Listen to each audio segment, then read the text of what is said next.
Hey there everyone, today we are heading into the world of anime to give you the list of top 10 anime for beginner, so let's dive straight in. Number 10 Black Clover. Asta and Yuno were abandoned at the same church on the same day. Raised together as children, they came to know of the Wizard King, a title given to the strongest mage in the kingdom, and promised that they would compete against each other for the position of the next Wizard King. However, as they grew up, the stark difference between them became evident. While Yuno is able to wield magic with amazing power and control, Asta cannot use magic at all and desperately tries to awaken his powers by training physically. When they reach the age of 15, Yuno is bestowed a spectacular grimoire with a 4-leaf clover, while Asta receives nothing. However, soon after, Yuno is attacked by a person named Lebuti, whose main purpose is to obtain Yuno's grimoire. Asta tries to fight Lebuti, but he is outmatched. Though without hope and on the brink of defeat, he finds the strength to continue when he hears Yuno's voice, unleashing his inner emotions in a rage. Asta receives a 5-leaf clover grimoire, a black clover giving him enough power to defeat Lebuti. A few days later, the two friends head out into the world, both seeking the same goal, to become the Wizard King. Number 9 My Hero Academia. In a world of superpowers called quirks, it was a dream to become a hero and save people from villains. Izuku Midoriya, a child who was born without quirks, dreams to become a hero. He admires his idol hero All Might superhero in Japan. When he finds out that he can no longer become a hero, he loses hope. One day his friend Bokugo was caught up by a villain. When everyone hesitates to save him, Midoriya bravely takes the step to save his friend from the villain. By watching Midoriya's selflessness towards saving people, All Might gave his quirk to Midoriya. All Might even helped Midoriya to get into a superhero school where they make future superheroes. From there the journey towards becoming a hero and saving the world starts. Bokugo, another main character, doesn't like Midoriya because he was so weak to fight, but now Midoriya gained this superpower. He clearly has ego issues and a massive god complex, which forms a big part of My Hero Academia. Number 8 Demon Slayer. Ever since the death of his father, the burden of supporting the family has fallen upon Tanjiro Kamado's shoulders. Though living impoverished on a remote mountain, the Kamado family are able to enjoy a relatively peaceful and happy life. One day, Tanjiro decides to go down to the local village to make a little money selling charcoal. On his way back, night falls, forcing Tanjiro to take shelter in the house of a strange man, who warns him of the existence of flesh-eating demons that lurk in the woods at night. When he finally arrives back home the next day, he is met with a horrifying sight. His whole family has been slaughtered. Worse still, the sole survivor is his sister Nezuko, who has been turned into a bloodthirsty demon. Consumed by rage and hatred, Tanjiro swears to avenge his family and stay by his only remaining sibling. Alongside the mysterious group calling themselves the Demon Slayer Corps, Tanjiro will do whatever it takes to slay the demons and protect the remnants of his beloved sister's humanity. Number 7 The Promised Neverland.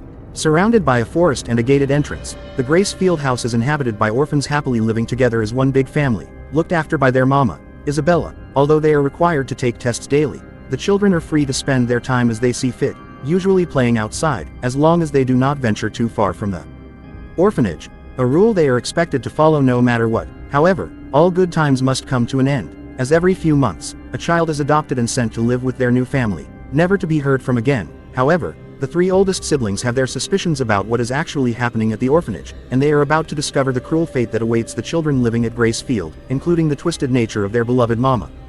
Number 6 Erased. When tragedy is about to strike, Satoru Fujinuma finds himself sent back several minutes before the accident occurs. The detached, 29-year-old manga artist has taken advantage of this powerful yet mysterious phenomenon, which he calls revival, to save many lives. However, when he is wrongfully accused of murdering someone close to him, Satoru is sent back to the past once again, but this time to 1988, 18 years in the past. Soon, he realizes that the murder may be connected to the abduction and killing of one of his classmates, the solitary and mysterious Keiō Hinazuki, that took place when he was a child. This is his chance to make things right. Bokudake ga Inai Maki follows Satoru in his mission to uncover what truly transpired 18 years ago and prevent the death of his classmate while protecting those he cares about in the present.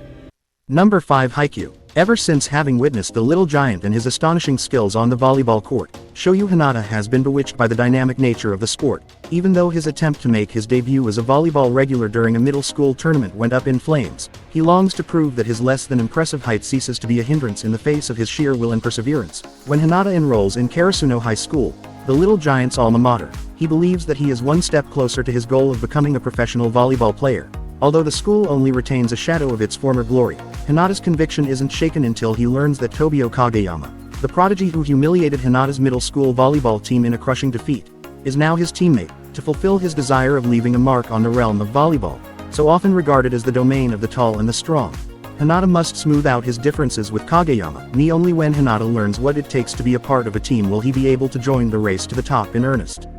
Number 4 Mob Psycho. 8th grader Shigeo Mob Kageyama has tapped into his inner wellspring of psychic prowess at a young age, but the power quickly proves to be a liability when he realizes the potential danger in his skills. Choosing to suppress his power, Mob's only present use for his ability is to impress his longtime crush, Sabomi, who soon grows bored of the same tricks. In order to effectuate control on his skills, Mob enlists himself under the wing of Arataka Reagan, a con artist claiming to be a psychic, who exploits Mob's powers for pocket change. Now, exercising evil spirits on command has become a part of Mob's daily, monotonous life. However, the psychic energy he exerts is barely the tip of the iceberg. If his vast potential and unrestrained emotions run berserk, a cataclysmic event that would render him completely unrecognizable will be triggered. The progression toward Mob's explosion is rising, and attempting to stop it is futile.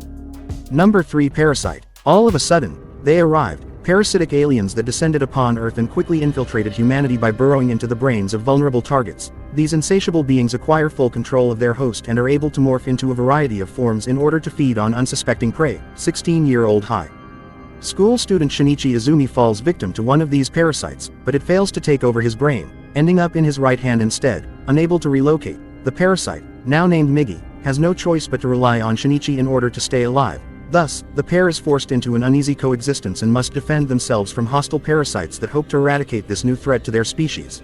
Number 2 Death Note. Brutal murders, petty thefts, and senseless violence pollute the human world. In contrast, the realm of death gods is a humdrum, unchanging gambling den.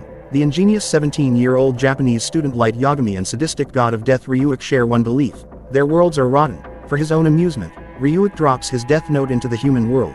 Light stumbles upon it, deeming the first of its rules ridiculous. The human whose name is written in this note shall die. However, the temptation is too great, and Light experiments by writing a felon's name, which disturbingly enacts his first murder. Aware of the terrifying godlike power that has fallen into his hands, Light, under the alias Kira, follows his wicked sense of justice with the ultimate goal of cleansing the world of all evildoers. The meticulous mastermind Detective L is already on his trail, but as Light's brilliance rivals L's, the grand chase for Kira turns into an intense battle of wits that can only end when one of them is dead. Number 1 Solo Leveling. Humanity was caught at a precipice a decade ago when the first gates portals linked with other dimensions that harbor monsters immune to conventional weaponry emerged around the world. Alongside the appearance of the gates, various humans were transformed into hunters and bestowed superhuman abilities, responsible for entering the gates and clearing the dungeons within. Many hunters chose to form guilds to secure their livelihoods. Sung Jinwoo is an E-rank hunter dubbed as the weakest hunter of all mankind. While exploring a supposedly safe dungeon, he and his party encounter an unusual tunnel leading to a deeper area. Enticed by the prospect of treasure, the group presses forward, only to be confronted with horrors beyond their imagination. Miraculously, Jinwoo survives the incident and soon finds that he now has access to an interface visible only to him. This mysterious system promises him the power he has long dreamed of, but everything comes at a price. So that's it for the list. Hope you found the video interesting, and if you did, make sure to like, share and subscribe to the channel. Thank you.